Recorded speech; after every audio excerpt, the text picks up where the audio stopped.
Vous savez ce qu'il faut pour vendre dans l'immobilier? Faut avoir des couilles en acier pour vendre dans l'immobilier. Avenue Gustave V, le podcast de l'immobilier. Les maisons me parlent, moi, les maisons, je les vois différemment. Ça dépend vraiment des maisons. Moi, j'attends que la maison m'appelle. C'est la surprise. Je veux juste un renseignement concernant une maison en vitrine. Elle est vendue. Non, je plaisante. Ah oui, j'étais vendeur dans l'immobilier. Oh, quel putain de métier. Jean-Christophe Dimino, Ah, j'aime énormément l'immobilier. Avenue Gustave V. Très sympa ce nouveau générique avec au passage quelques voix mystères que vous avez peut-être reconnues. Laissez-moi vos commentaires, vos remarques, avec plaisir. Vous écoutez donc le dernier épisode du podcast Avenue Gustave V. Je m'appelle Jean-Christophe Dimino, je suis votre hôte et je suis surtout professionnel de l'immobilier rattaché au réseau international Keller Williams, division Luxury. Aujourd'hui, le off-market, cette terminologie un peu cryptée qui est un des indispensables de la panoplie marketing, de l'immobilier.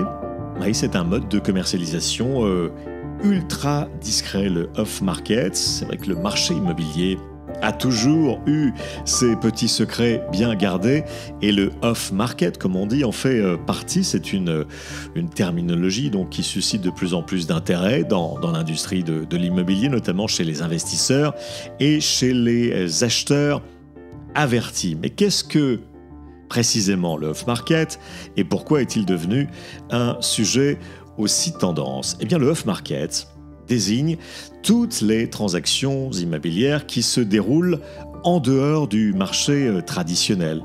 Alors ça ne se vend pas sous le manteau, loin de là, mais c'est tout à fait confidentiel, c'est vraiment le mot. Ce ne sont pas des annonces publiques, ce ne sont pas des biens que l'on va retrouver sur des plateformes ou sur des sites internet, des sites web d'agences ou de réseaux ou les grands portails d'annonces immobilières. Non, le off-market est un type de transaction ultra discret, ne faisant l'objet d'aucune publicité ou communication de masse.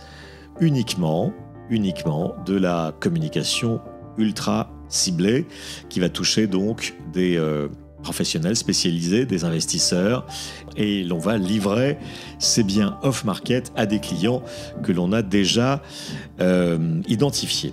L'un des principaux avantages du off-market, évidemment, c'est la confidentialité, puisque les vendeurs préfèrent cette approche. Ils souhaitent en fait éviter l'exposition publique de leurs biens pour des raisons qui leur appartiennent, souvent donc dues à des raisons de sécurité. Parfois il y a des œuvres d'art, parfois l'on pourrait reconnaître les lieux, parfois ce sont des personnalités publiques, des artistes, des professionnels bien connus, et ils ne veulent pas, toutes ces personnes ne veulent pas forcément que leurs biens soient exposés aux yeux du grand public. Donc le off-market a cet intérêt, c'est qu'il permet aussi d'économiser du temps et de l'énergie, puisque les parties impliquées peuvent éviter les démarches fastidieuses liées à la mise en vente publique d'un bien, comme les visites trop fréquentes ou les négociations ouvertes au public, et puis l'affichage du prix, surtout. Voilà, les transactions off-market sont ultra personnalisées car elles sont adaptées aux besoins spécifiques des parties impliquées, vendeurs et acquéreurs. Les négociations peuvent être beaucoup plus flexibles qu'à l'accoutumée et les délais ajustés en fonction des contraintes de chacun. Alors, qui sont les acteurs clés de cette commercialisation type off-market? Évidemment, les agents spécialisés, les agents immobiliers, les mandataires, les courtiers immobiliers spécialisés, mais aussi des avocats, des notaires qui sont eux aussi à la source de l'information parfois. Et le réseau et l'expertise de tous ces professionnels permettent d'identifier et de rapprocher les parties intéressées de manière efficace et évidemment très discrète. Il y a aussi les investisseurs immobiliers qui adorent ce type de produits qui ne sont pas sur le marché et qui veulent comme ça dégainer des offres d'achat en priorité. Et puis il y a aussi les vendeurs qui sont discrétionnaires, comme on dit. Certains vendeurs qui ont leur raison personnelle ou professionnelle de maintenir une confidentialité totale sur la vente de leurs biens. Ils choisissent alors de passer par des canaux off-market pour protéger leur intimité.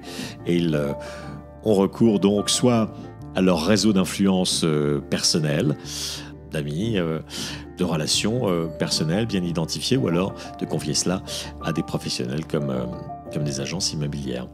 Bien que le off-market ne soit pas une nouveauté absolue dans l'immobilier, loin de là, eh bien, cela gagne en popularité depuis quelques années. C'est une tendance qui pourrait signaler un changement dans la façon dont les transactions immobilières sont abordées, puisqu'il est important de noter aussi que le off-market ne convient pas à tous les types de biens, évidemment, et à tous les types de vendeurs non plus. Cependant, pour ceux qui recherchent la discrétion, l'exclusivité et la personnalisation, c'est devenu un outil très précieux. Voilà, en fin de compte, le off-market offre une autre dimension au marché de l'immobilier. Et pour connaître tous les biens off-market qu'il y a dans mon portefeuille personnel et dans celui du réseau Keller Williams, vous n'hésitez pas.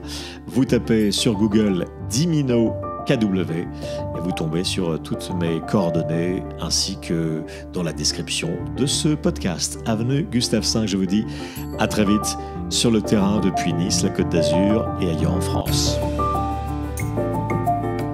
Avenue Gustave V,